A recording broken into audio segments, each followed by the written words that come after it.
The first thing that no normal qualitative research or market research spends any time doing is creating relationships. If you think about going on a journey to discover something new, you want to do such journey with people you can count on.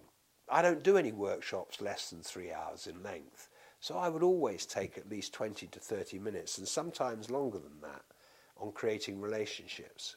Like many people, I used to think that what you knew and your expertise was what created your results. So I was, in a sense, a buyer into the idea of the objectivism of science and the rationalism of knowledge.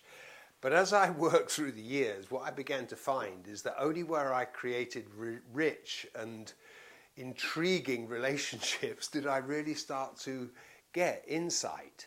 And we also noticed that in science things were moving too. So for example, if you take random controlled trials, which are done by drug companies to measure the effectiveness of drugs, they're the most complicated science experiments done on large populations. They cost millions, and that's why drugs are so expensive, or part of the reason. 90% of RCTs, random controlled trials, find in favour of the sponsor of the trial. We are so bound by norms, conventions, and doing well for our clients that the experimental effect pervades everything. So there isn't any objective science because you've got the subjective mechanism called a human being involved in creating the methodology, creating the interactions, creating the results, thinking about the results and reporting back.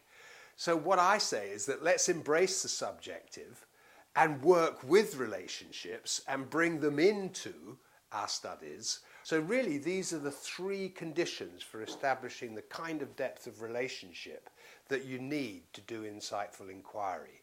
We try to walk in our customers' shoes. So we try to set up inquiries and relationships in those inquiries that give them as much of a chance as possible to show us what it's like in their lives. The second thing that we know from our work with children is that if you have an unconditional positive regard for your child or your respondent or your participant, if you welcome what they're willing to bring, you will get so much more out of them than if you're critical.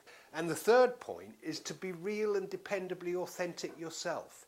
If you want authenticity out of people, you need to match that authenticity with your own.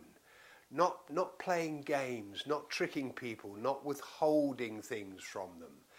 Answering their questions when they ask you. If you satisfy their right brain, then their left brain can flow.